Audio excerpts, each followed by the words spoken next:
ZZ109FM, this is ELSIE Jenkins. Talk radio.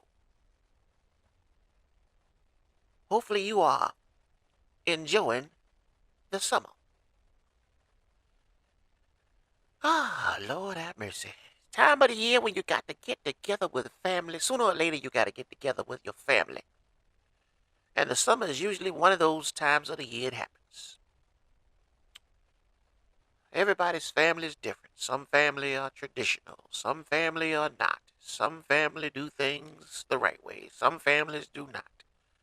Whatever your family is, hopefully you can weather the storm if there's a storm, per se. Today's show is very simple. We're talking about courtesy, and I'm noticing that courtesy is not contagious. Everyone isn't courteous. And this courtesy is something that is important, very important, overlooked as far as I'm concerned. This is my opinion. You don't like my opinion? Well, you can just move your ass on somewhere else. But if you want to hear the truth, that's what you're going to get from me. The damn truth. I was raised to be courteous. Thank you, ma'am. No, sir. Yes, ma'am. Yes, sir. Hello, Mr. Jones. Doing fine, Mr. Jones. Thank you, Mr. Jones. Have a good day, Mr. Jones. Appreciate you for cooking dinner, Mr. Jones. Uncle Jones, whatever your name is. It's called courteous. Having manners, in a sense. It's a tool. And it's a tool I think is being overlooked. A lot of people aren't paying attention to this tool. Being courteous. Well, this is the time when you have to appreciate this skill, because this skill can go further than just greetings and salutations. You can be courteous as you're on the road driving on the streets. You can be courteous at your job to other employees. It's a life skill. Being courteous is a life skill. Courtesy is a tool, and too many parents, mentors, and even community leaders aren't teaching kids how powerful that tool really is. Courtesy isn't just being polite. It's a life skill that opens doors, builds trust, and makes people want to help you instead of avoid you. When kids don't learn it early, they grow up thinking attitude is strength and disrespect is independence. And that mindset shuts down opportunities before they even realize what they have lost. This is serious business, this courtesy, communication. You're on the road and you cut somebody off being uncourteous, in a sense, you can lose your life in 2026 if you don't choose to be courteous out there on the freeway. Letting people in, etc. Yeah, having this tool could save your life. You cut off the wrong one, not being courteous, a lot of bad things can happen. Road rage. Let's move on deeper into this area.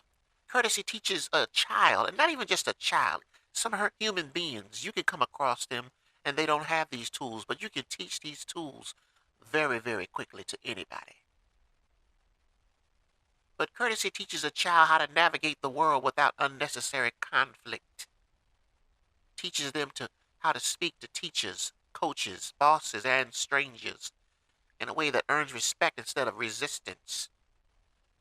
But when adults fail to encourage courtesy, kids miss out on learning how to handle frustration, how to disagree without attacking, and how to show gratitude when someone helps them.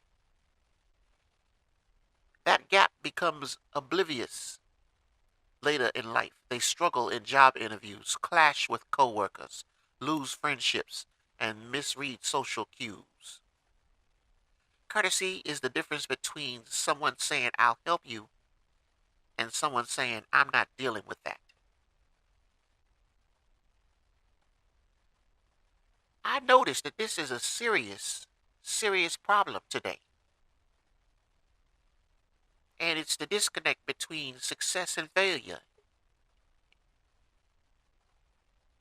If you can't be courteous, people around you that would normally help you stop helping you. And if you needed these people for success, they're no longer helping you. That's how serious this is. And the part about this that's amazing is being courteous is free. There's nothing in regards to a charge for having this attribute. It's the easiest thing to teach. I just said that. A simple thank you, excuse me, or I appreciate you can change the tone of an entire interaction. Kids who learn courtesy grow into adults who can collaborate, communicate, and connect. Kids who don't learn it often grow into adults who feel the world is against them, when really they were never taught how to approach the world in the first place. Being courteous, I'm gonna tell you right now, there's a problem in the world. Let Take the time just to see how many thank yous, yes sirs, and no's ma'ams you get. Courtesy can be cut on and cut off at any given time. Some people can cut it on when they want to and cut it off when they don't feel like using it. But for me, being courteous is a 24-hour tool. You use it all the time, not when you feel like being courteous. It's one of those tools that costs you nothing but pays out everywhere. School, work, friendships, business, even random interactions at a grocery store. When parents or mentors don't teach it, kids grow up missing one of the simplest skills that make life smoother. And you said it perfectly. They're not encouraging their kids to use it with every opportunity they come across. That's the part that I'm noticing. Courtesy isn't something that you pull out when it's convenient. It's something that you carry with you like a badge 24 hours a day. It's a tool you use 24 hours a day.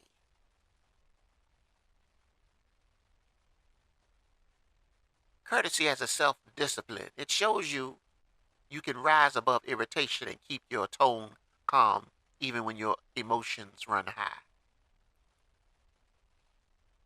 We all feel a certain type of way about people. It's how we flow through our veins, the spirit through our blood. You see someone and you feel a certain type of way about them. But one thing you don't have to deviate from is the courtesy. You can still be courteous even though you feel a certain type of way about them. Boundaries with grace. You can be polite without being fake. Short, respectful interactions protect your energy without causing drama. Emotional intelligence. Courtesy helps you navigate family gatherings without feeding tension or gossip. That's very important. A young lady comes down the steps to enjoy a vacation with her friend. So this isn't your family. You've been invited to come along, but you come down the steps and don't speak in the morning. Just walk past people like they're not there. Where's the courtesy? You don't think it affects people, but it does. We call it good home training. If you got good home training and you're a young person and you come into a room and you say good morning, it shows that someone has shown you courtesy.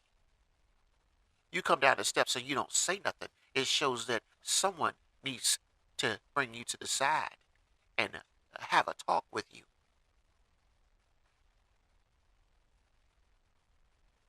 Question is, when I look at some of these scenarios, is what kind of household are you running?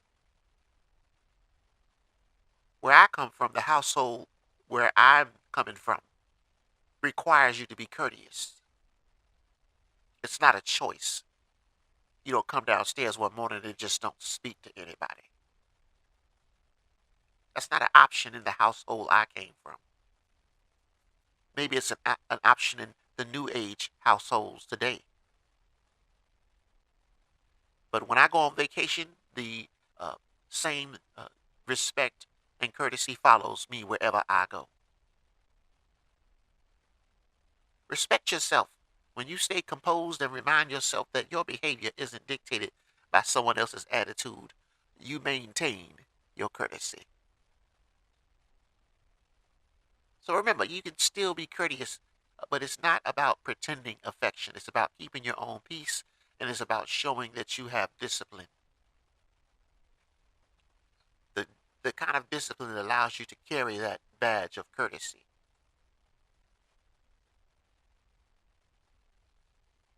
Sometimes, you got a group of people coming into a room. Does everyone have to sit there and speak, to every individual in the room? No, because usually when I roll with my family, the elders of the family, whether it's parents, grandparents, uncles, uncles, they're the walking in with the churn.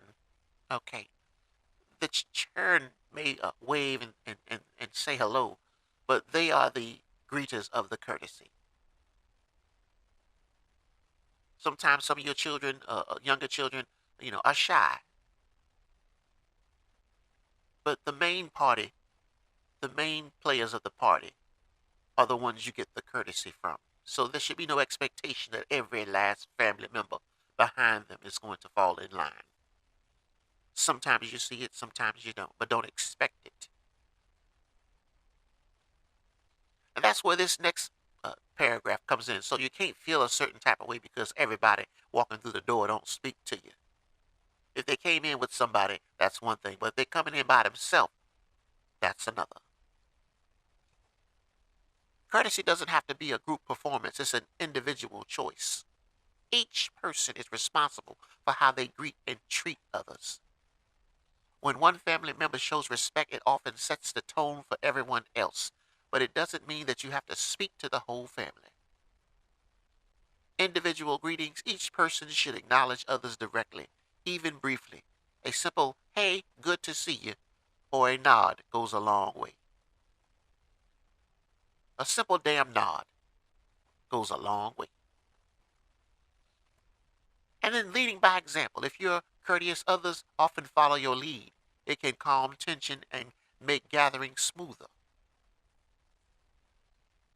Group courtesy moments. When arriving together, a collective hello everyone works fine. But personal follow-ups show genuine respect. So a genuine hello to everyone is acceptable. You ain't got to say hello, Uncle Bill. Hello, Aunt Louise. Hello, Uncle John. Hello, Aunt Elsie. Hell, you don't have to greet every last person in the room. Just hello, everyone is sufficient. Respect without overextending. You don't have to force conversations with everyone. Brief, polite acknowledgement is enough. Your courtesy extends from you outward. It's not about covering for others, but about maintaining your own personal grace. And in these days and times, you can't expect everyone to be outgoing and talkative. There's a lot of things that people are doing that kind of keep them in a shell, per se. But you can tell those that come out of that shell that you can look at their personalities and try to see what type of person they are.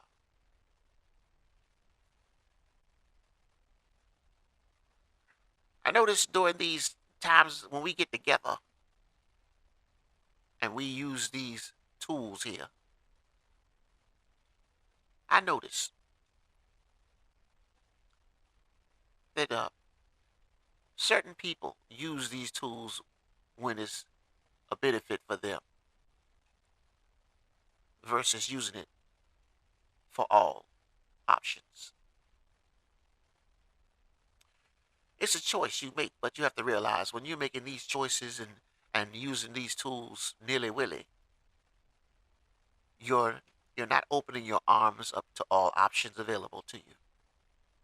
Don't burn bridges of courtesy by not using them. Your courtesy may extend your blessings. And I'm going to give you a good example. Coming out of Sam's Club with my basket, minding my own damn business, which is what most people do until you have someone uh, standing outside the Sam's Club up to no good, reaching out for you know what. And the end result is going to be some money. They're there. Sam's Club does nothing about it, but they're there. On this particular day, though, it was interesting because when I walked out of the Sam's Club with my basket and my things, and I had a few things for the holiday, 4th of July holiday, I had a few things. This young man looked over to my left, was a young man. I kind of glanced at him. And he immediately kind of mentioned, pardon my appearance, I am dirty, but I would like to help you. That was the first thing that came out of his mouth because, first of all, I'm a good, keen observer, but I didn't observe that initially. What I observed was his courteous communication about his situation. It wasn't one where he was like, oh, it's just such a problem. It's my issue. No, he presented it in a way that bypassed the situational issue of his cleanliness and to a point where he was like, don't mind me. This situation you see here is just out of my control. But may I ask you for help? That's what got my attention with this young man. So, blessings are what they are. And when we are wanting to bless someone that comes out there and intrudes our space, because that's what these people do. If it wasn't for that, we are going to the store and going home. We have no intentions of stopping in between and giving someone some of our hard-earned money. Money is tight. So every dollar we have is probably got something tagged to it. If it ain't gas money, it's just in case money. We don't have money like that to give away. But this gentleman caught my eye with his courteousness. If he would have been rude when he had said what he said, I would have kept walking and wouldn't pay no attention to him. But he used this exact tool we're talking about today to gain my trust and my curiosity. So as we walked to the car, he was still courteous. Kind of insisted that he would like to be a helper. Wasn't forcing the issue, but was just trying to state that he wanted to be a helper. So I bridged a connection with that comment. I said, well, I'm glad you're here to help. You can help me today. Okay? And he was happy to hear that because some people will tell you right away to get the hells away from me. So we gets to the car. We gets the groceries. We jokingly put the groceries in the car. And he takes the basket and takes it back. I pull out a $50 bill out of my money sack. And I bless this gentleman with that $50 bill. And the reason why he received that $50 bill is because he was courteous. If he had been anything other than courteous, he would have not received anything from me. But God had blessed me with that $50 before I met him, and I just passed the blessing on to him. It was really no loss to me. But I'm going to tell you now, that's how God works. Sometimes these blessings we do receive are not for us. They're to pass on to someone else, and that's exactly what I did without hesitation. I had $1 bills in my piggy bank. I had $5 bills. But no, the first thing I went for was a $50 bill. because the blessing came to me like that, and I gave the blessing on to someone else.